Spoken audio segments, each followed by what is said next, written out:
So hello everyone.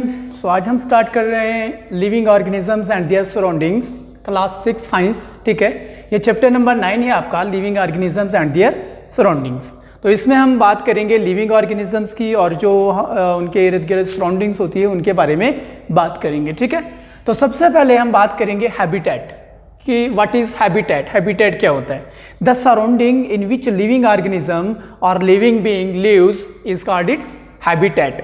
वो surrounding, वो आसपास का एरिया या वो जगह जहाँ पे जो लिविंग ऑर्गेनिज्म है वो क्या करता है, वो रहता है। ठीक है, जहाँ पे लिविंग ऑर्गेनिजम्स रहते हैं उस जगह को हम हैबिटेट कहते हैं। ठीक है, so for example the pond is the habitat for frog.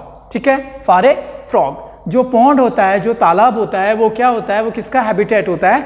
Frog का। लेकिन वो सिर्फ पॉन्ड में नहीं रहता है, फ्रॉग जो है वो लैंड पे भी रहता है और पॉन्ड में भी रहता है। ठीक है, जब फ्रॉग पॉन्ड में होता है तो वो अपनी स्किन के जरिए से, ठीक है, अपनी स्किन के जरिए से वो जो ब्रीदिंग करता है, ठीक है, सांस जो लेता है वो स्किन से लेता है। लेकिन जब वो लैंड पे आता है तो वहाँ पे जो है उसका वो जो ब्रीथिंग करेगा वो किससे सांस लेगा?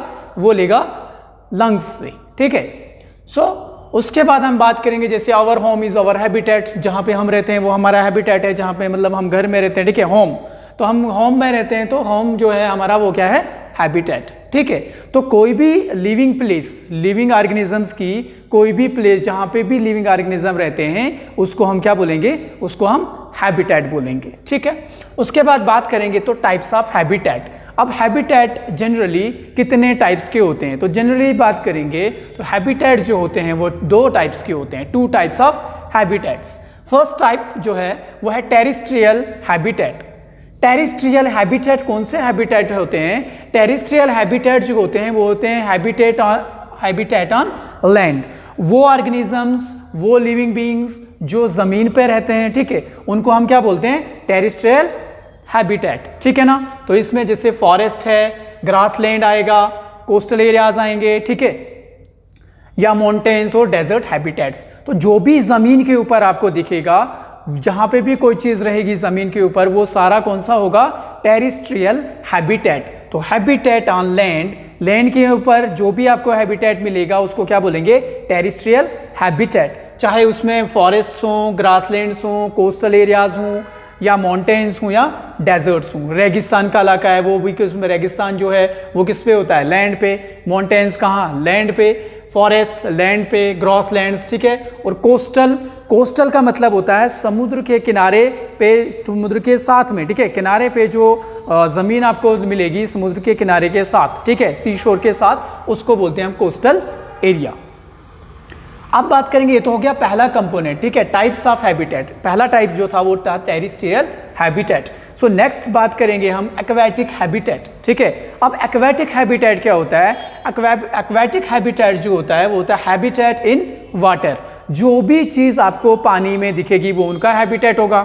ठीक है, पानी में जो भी कोई चीज़ें हैं जैसे फिश, फ्रॉग, या आपको देख सकते हो वेल्स, ठीक है, या बहुत सारे जो भी पानी में जानवर होते हैं उनको हम बोलते हैं क्या?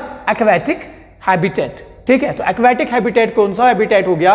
एक्वेटिक हैबिटेट वो हैबिटेट है जो पानी में है, ठीक है, और टेरेस्ट्रियल हैबिटेट वो हैबिटेट है जो जमीन पर है। ठीक है ना, इसमें आएगा ओशन है, रिवर्स, लेक्स, पॉन्ड्स एटसेट्रा। ठीक है, तो ये सारा कौन सा आएगा? Aquatic habitat. तो ओशंस में, रिवर्स में, लेक्स में, पॉन्ड्स में जो भी लिविंग ऑर्गेनिज्म रहेंगे वो कौन से हैबिटेट में हम कहलाएंगे? वो कौन से हैबिटेट में है?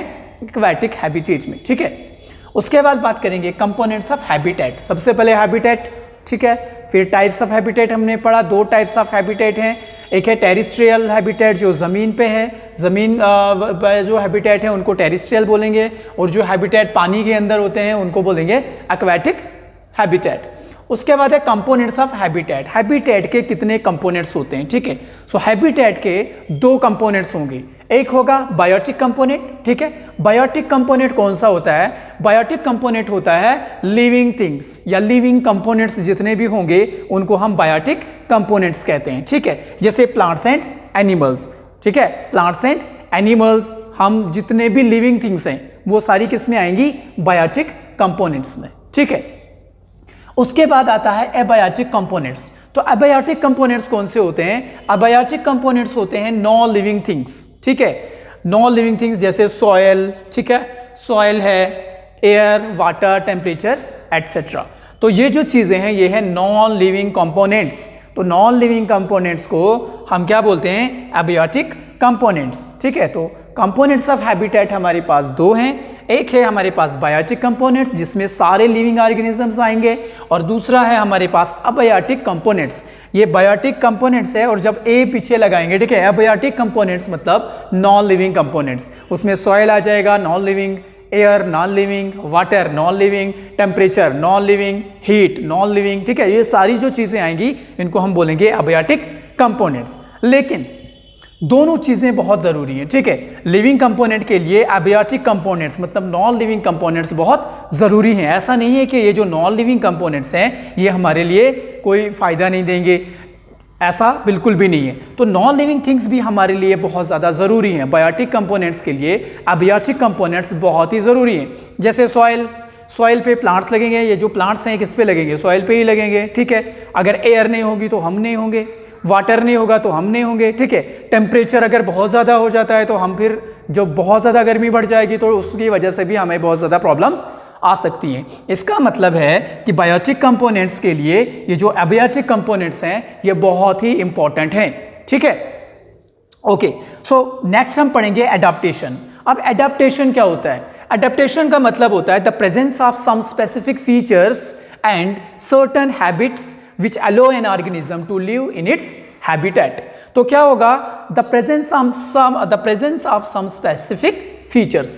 तो कुछ फीचर्स जो होते हैं, कुछ जो ऑर्गेनिजम्स होते हैं, कुछ एनिमल्स जो होते हैं या कुछ प्लांट्स जो होते हैं, उनमें कुछ स्पेसिफिक फीचर्स होते हैं, ठीक है। स्पेसिफिक फीचर्स का मतलब मैं अभी आपको समझाऊंगा।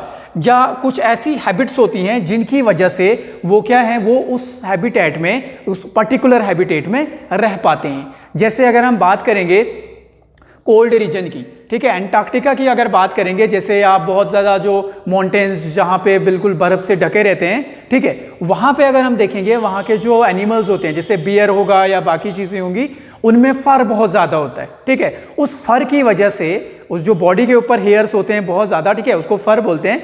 उस फ़र की वजह से क्या होता है कि वो गर्म रहते हैं, ठीक है। तो उस मतलब वो एक स्पेसिफिक फीचर है, एक पर्टिकुलर फीचर है उस किसके लिए? उस बियर के लिए, ताकि वो वहाँ पे आराम से रह सके, एडजस्ट कर सके, ठीक है। एडेप्टेशन का मतलब ही होता है एडजस्ट करना, एनवायरनमेंट में हम किस तरीके से एडजस्टमेंट करते हैं उसी